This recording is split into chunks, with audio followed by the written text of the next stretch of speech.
இருக்கிறேன். இன்று பொது காலம் 27வது வாரத்தில் வருகின்ற புதன்கிழமையில் இருக்கின்றோம். அக்டோபர் மாதம் 9ஆம் தேதி. இன்றைய திருவழிபாட்டு நிகழ்வுகளிலே முதல் வாசகமாக புனித பவுல் கலாத்திய திருவைக்கு எழுதிய மடலில் இருந்து நமக்கு செய்திகள் கொடுக்கப்பட்டிருக்கிறது. இந்த செய்தி புனித பவுல் எவ்வாறு கடவுளுடைய மேன்மை உணர்ந்தவராக இருந்தார் என்பதை நமக்கு கூறுகிறது. ஏனென்றால் கடவுளால் தேர்ந்தெடுக்கப்பட்ட யோவான், கேபா, யாக்கோப்பு இவர்கள் சொல்வதை அப்படியே தான் கேட்டதாகவும், அவர்களை அந்த பணி செய்ய யார் அனுப்பினாரோ அவர்தான் எம்மையும் இந்த பணி செய்ய அனுப்பியிருக்கிறார் என்று அவர் பெருமிதப்பட்டுக் கொண்டார். இருந்தாலும் அவர்கள் சொன்னதை அப்படியே செய்தார். பிற இனத்தாருக்கு நற்செய்தி அறிவிக்க கடவுளால் தான் தேர்ந்தெடுக்கப்பட்டேன் என்பதை அவர் சொன்ன பொழுது ஒரு வார்த்தையை அங்கு சிறப்பாக கூறுவார்.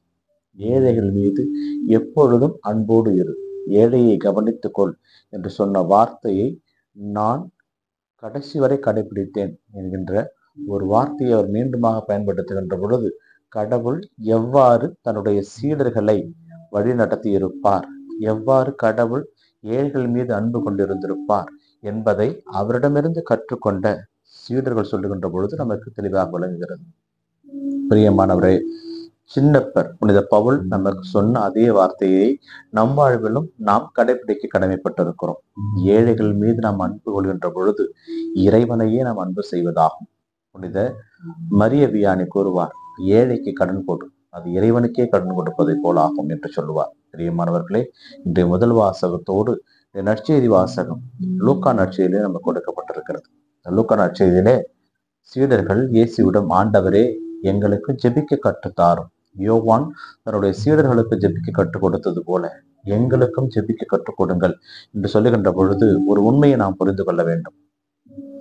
ஒருவருடைய செயலை பார்த்து அவரிடமிருந்து அதை நாம் கற்றுக்கொள்ள வேண்டும் என்கின்ற எண்ணம் எப்பொழுது மேலோங்கும் என்றால் தொடர்ந்து அவரையே நாம் உற்று நோக்கி கொண்டிருக்க வேண்டும், அவரையே நாம் அவர் வழியிலே நடந்து கொண்டிருக்க வேண்டும்.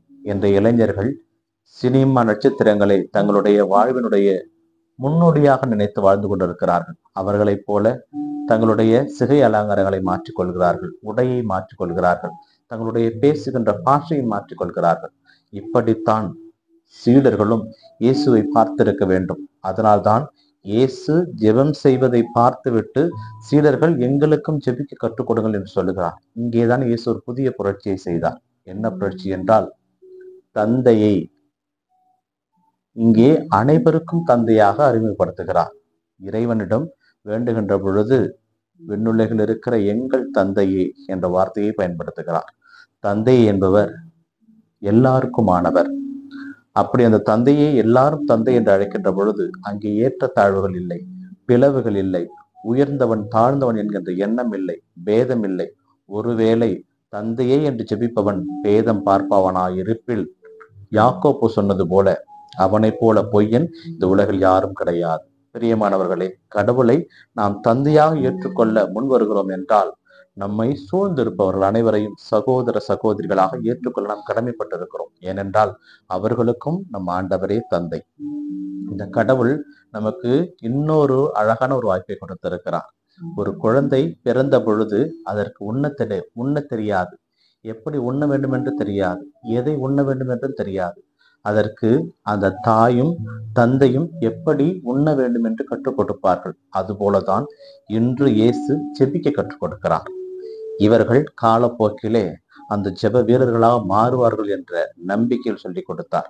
அப்படியே எல்லா சீடர்களும் ஜெப வீரர்களாக மாறி போனார்கள். இன்றளவும் அவர்களை பற்றி நாம் சிந்தித்துக் கொண்டிருக்கின்றோம், பேசிக் கொண்டிருக்கிறோம். நாமும் சிந்திக்கப்பட வேண்டும், பேசப்பட வேண்டும் என்றால் ஜெபிக்க கற்றுக்கொள்வோம், இறைவனோடு இணைந்து ஜெபிக்க முற்படுவோம். திருப்பாடலிலும் இதே வார்த்தை தான் கொடுக்கப்பட்டிருக்கிறது. பிற இனத்தாரே வாருங்கள், ஆண்டவரை நோக்கி மன்றாடுவோம் என்று. நாமும் ஆண்டவரை நோக்கி மன்றாடினோம் என்றால் அவர் பதில் கொடுக்க காத்து கொண்டிருக்கிறார். இறைவன் இயேசு என்றென்றும் வாழ்த்து பெறுவாராக. ஆமேன்.